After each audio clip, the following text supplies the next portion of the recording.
Hola, en esta materia, metodología de la programación, vamos a ver una serie de conceptos y herramientas que te permitan desarrollar en un lenguaje de programación un conjunto de programas que a su vez, conforme vayas avanzando en tu carrera en la Universidad Tecnológica de León, se convertirán en aplicaciones. Y como su nombre lo dice, es entender cómo comenzar a capacitarte, que es el método, para que puedas programar, ¿sí? Te comento que en la planeación nos regimos por diferentes unidades temáticas. Una de ellas es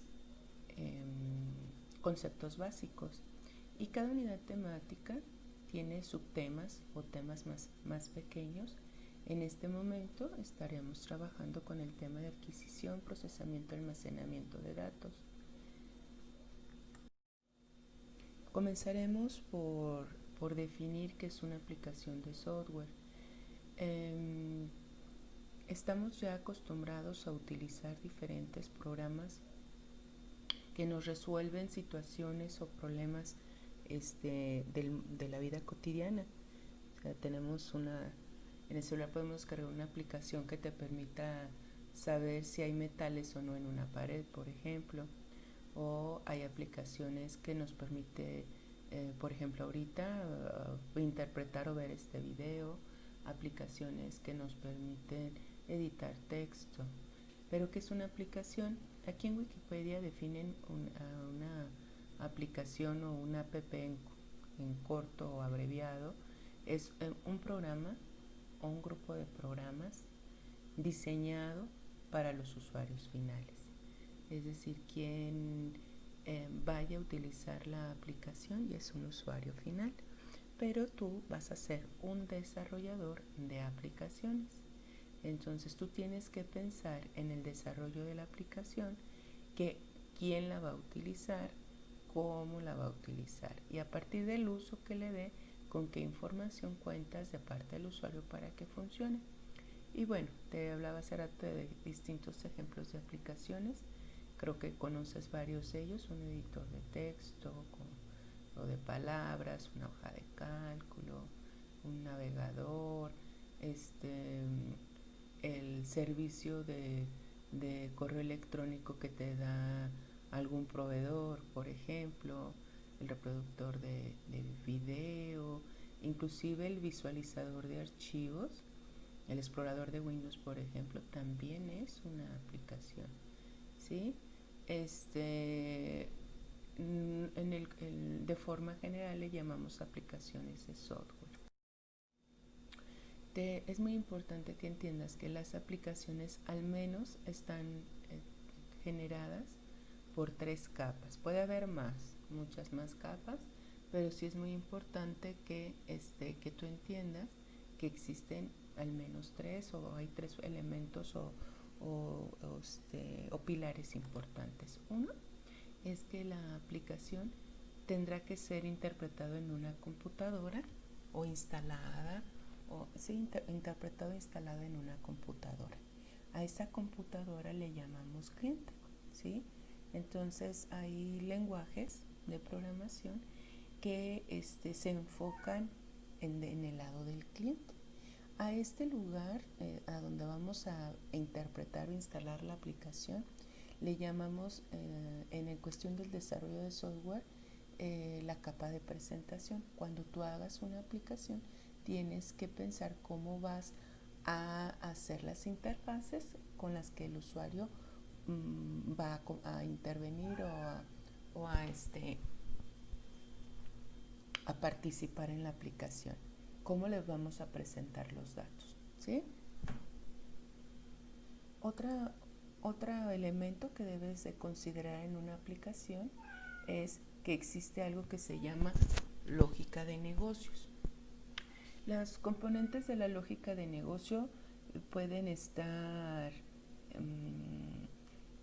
instaladas del lado del cliente, instalados del lado del servidor, de la computadora principal. Y aquí se van a establecer una serie de elementos que validan la información que verá el cliente, ¿sí? O que validan la información que viene de las bases de datos, ¿sale? O hace operaciones de renderización, por ejemplo, de un video, de transformación de una imagen, del reconocimiento del patrón de un rostro, o hace las operaciones básicas, por ejemplo, de una calculadora. Esto se encuentra aquí en la capa de la lógica de negocios.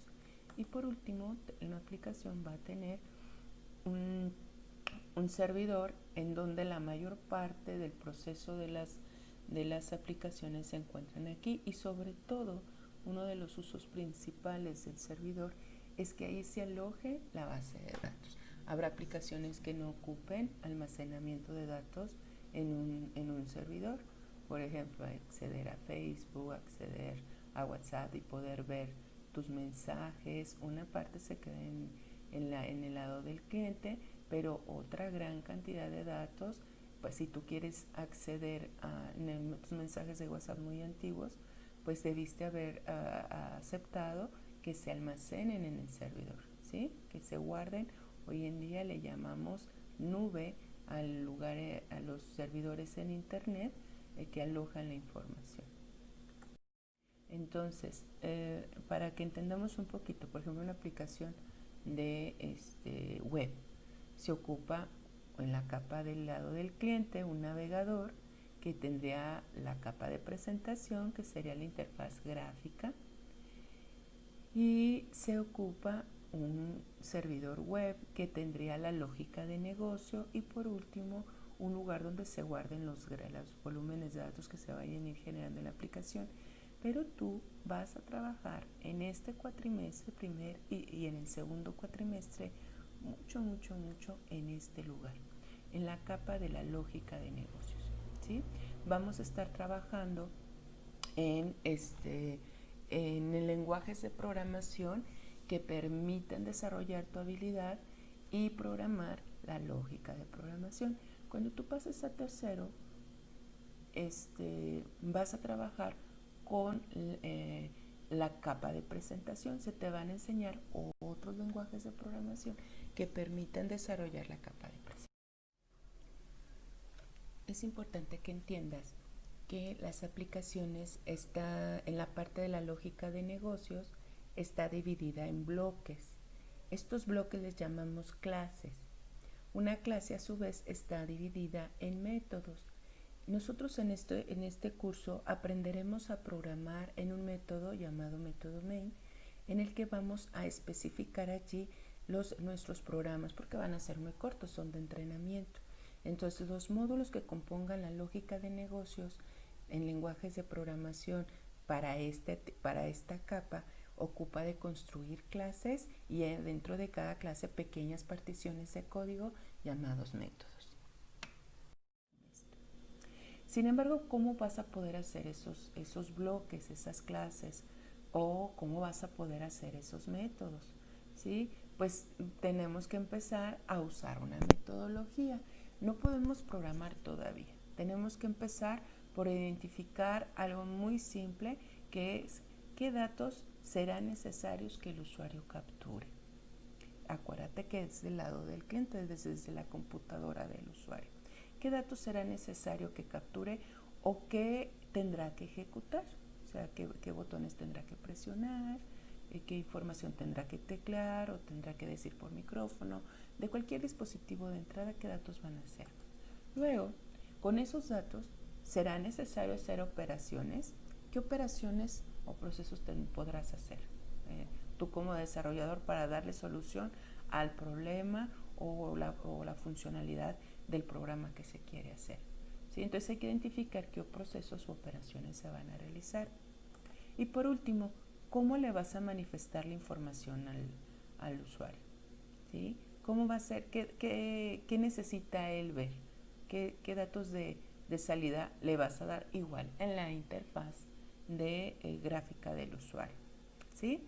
A este proceso de definir los datos de entrada, de que los identifiques, que sepas qué operaciones vas a hacer con ellos y qué salidas vas a adquirir, se le llama entrada, el modelo de entrada, proceso, salida. Y te pongo aquí un post-it que dice eso. identificar en las entradas, los procesos y las salidas. No todos los programas ocupan entradas, ¿sí? No todos los programas necesitas que el usuario capture información, pero tienes que identificar si hay o no alguna entrada. Por ejemplo, tenemos este problema. Hacer una aplicación, un programita, que solicite al usuario el valor de un radio. El programa del lado del cliente le va a aparecer que escriba o capture el radio de una circunferencia. Una vez que el usuario capture el radio, entonces se calcula el perímetro y el área de un círculo con ese dato. Una vez que hayas calculado el perímetro y el área, estos dos datos sean los que se vayan a manifestar o se vayan a mostrar. Entonces, la recomendación, tú puedes hacerlo, escribirlo distinto, pero la recomendación es que hagas una columna que se llame datos de entradas. En tu cuaderno puedes hacerlo. Ahorita que estamos trabajando en línea lo podrías hacer en Excel. Entonces, haces una columna que se llame datos de entrada y haces otra columna que se llame procesos de operaciones o procesos y otra que se llame datos de salida. El problema dice que le solicitemos al usuario que él capture. ¿Qué va a capturar el radio? Entonces especificamos a través de un texto, una etiqueta que se llama valor de radio. Le puedes llamar radio con minúsculas, dato radio, radio circunferencia. La etiqueta puede ser como tú gustes. Solo recuerda que no puede tener espacios, ni empezar con número, ni tener acentos, ni tener signos de puntuación. Por ejemplo, le estamos diciendo que un dato que necesitamos que nos dé el usuario es el valor de radio. Y para calcular el perímetro sería el valor del radio por 3.1416, que es el valor de pi por 2. Esa es la fórmula para calcularlo. Si te das cuenta, el perímetro lo estamos poniendo del lado izquierdo del igual. Este identificador, perímetro, que estamos proponiendo, se pone antes del igual porque es el que va a guardar el resultado de la operación del valor del radio, de la multiplicación valor radio por 3.466 por 2. Significa que en computación los identificadores que guardarán datos se ponen del lado izquierdo cuando hay una operación. Observa que también lo estamos haciendo con el área. El área va a ser igual al valor del radio por el valor de radio por 3.1416. ¿Sí? Entonces, área es igual a valor de radio por 3.1416.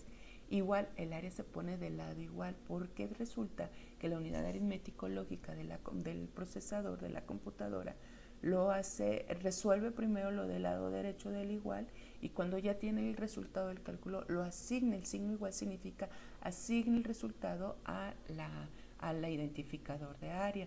Estos dos datos, perímetro y área, son los que vamos a poner en la salida, perímetro y área. ¿Sí? Espero que te haya gustado esta explicación. Te voy a hacer más material para que puedas ir comprendiendo de qué se trata nuestra materia. Hasta luego.